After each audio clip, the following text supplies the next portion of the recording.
So Alexandria Ocasio-Cortez went on the Pod Save America podcast. Now, the Pod Save guys are all like from the Obama administration. They're very pro-establishment Democrat. And I think just the fact that she went on there and she didn't go on like, I don't know, Rational National with David Dole or Majority Report or a Humanist Report or whatever. The fact that she went here and didn't go on some other outlets already is a sign of where her sympathies lie at the current moment. So she's asked the question about 2024. Hey, are you going to endorse somebody? Listen to what she says. So president's only primary opponents are Marianne Williamson and Robert F. Kennedy Jr. Haven't been any rumors about anyone else even thinking about jumping in. Will you be supporting Joe Biden for re-election? I believe given that field, yes. I think he's done quite well given the limitations that we have. I do think that there are ebbs and flows as there are in any presidency. You know, there are areas that I think were quite strong when he came right out of the gate with the American Rescue Plan. And of course, the Inflation Reduction Act was a massive step in terms of our climate agenda. But, you know, there are also areas that I think could have gone better. We have major structural issues in this country, and I think it starts with the United States Senate. And I think that until we have senators that are willing to stand up and stare the filibuster in the eye and stare a lot of structural issues about the Senate, and the United States Senate will be what holds back this country from an enormous amount of progress. She's endorsing Joe Biden this early, by the way. Listen, if you want to say to me, hey, Kyle, it's very clear that Joe Biden is a much more progressive president than he was a senator. Not only do I think that's correct, I think that's exactly correct and empirically proven. I think if you look at the policy agenda he's pursued as president and even things that he's just gotten implemented as president, he's a much better president than he was a senator. No doubt about it. But why would you endorse him this early? And why would you endorse him over somebody who nominally agrees with you way, way more on the things you say are your policy positions that you care the most about? Look, you're forcing me to bring it up, so I'll bring it up. But here's what Marianne Williamson is running on. She wants to revive the Economic Bill of Rights, which was originally introduced by FDR. She wants a right to a job that pays a living wage. The right to a voice in the workplace through a union. So right to a living wage and right to a union. Already better than Biden. Already better than Biden. The right to quality universal health care. Definitely better than Biden. He's out there lying, saying he made healthcare a right. He didn't make healthcare a right. He didn't even do a public option. Never mind Medicare for all. And he didn't lift a finger to fight for any of it. The right to a cost-free higher education. So she wants to do free college. Biden, to his credit, is trying to reduce student loan debt. He's fighting the Supreme Court. He's appealing. Now he's doing the Higher Education Act, trying to find a way around them, etc. That's all good. That's all fine and dandy. Marianne Williamson wants to eliminate all student loan debt and also do free college so we don't have this same problem 10 or 20 years in the future. Significantly better. The right to good, affordable housing. Wow, would you look at that? Somebody who's actually serious about taking the 500,000 or 600,000 Americans who are homeless and putting a roof over their head.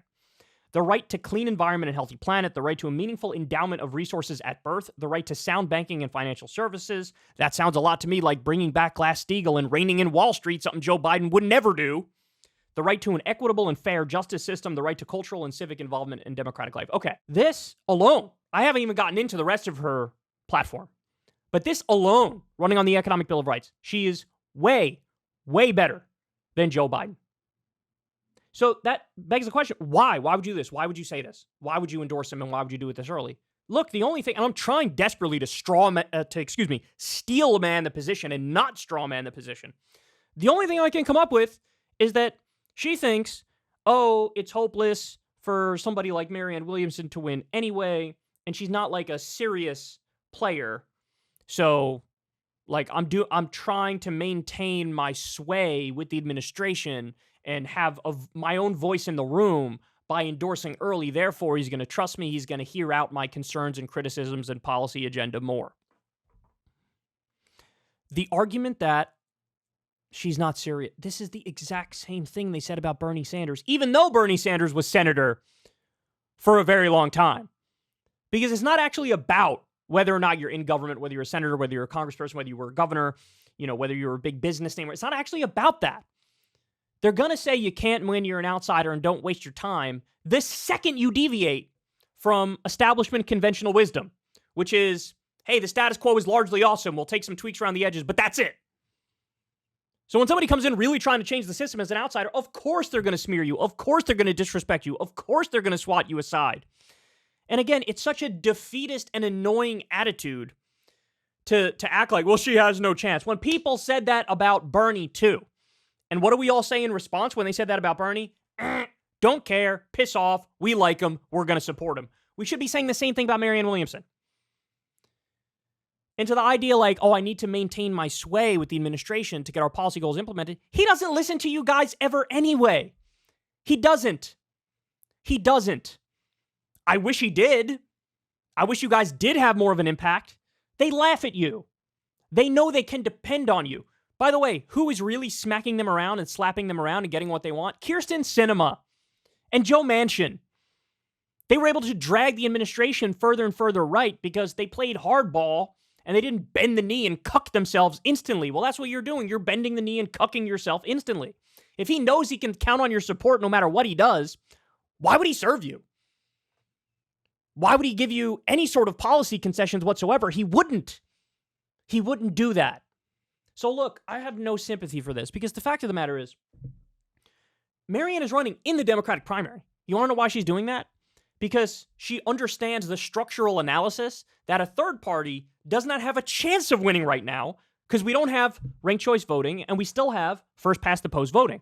Marianne accurately looked at that and said, oh, a third party candidate really has no chance. I'm not going to waste my time. I'm going to actually try and win. I'm going to run from within the Democratic Party.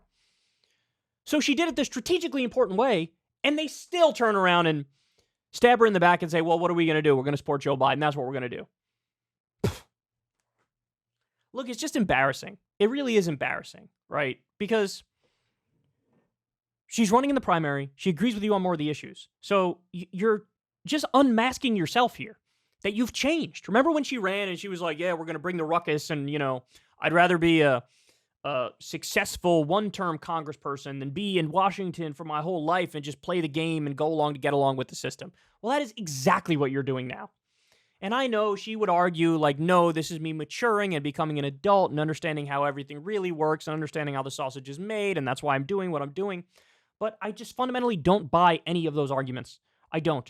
What you're saying is I will co-sign milquetoast incrementalism and overstate the successes of Biden.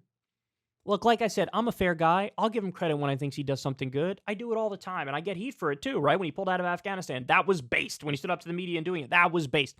But you have to keep everything in context and perspective. This is a radical time in American history. We have so many problems that we need to address. And this sort of milquetoast centrism is not going to change it, right? It's not going to get us where we need to be. Now, if AOC had endorsed Marianne Williamson and then gets to the general and says, look, I need to defeat Trump. I need to defeat DeSantis.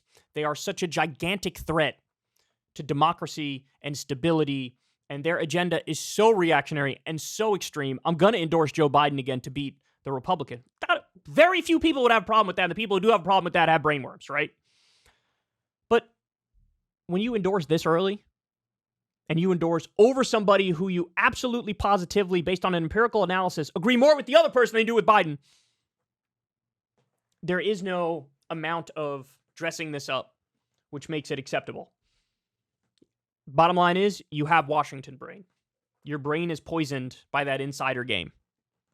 So, look, you wonder why Congress has an 18% approval rating? Here you go. It's wildly out-of-touch people. They go to Washington with all these goals, and they're idealistic, and they want to change everything. And then only within the confines of a few years, right, all of a sudden, that tune changes.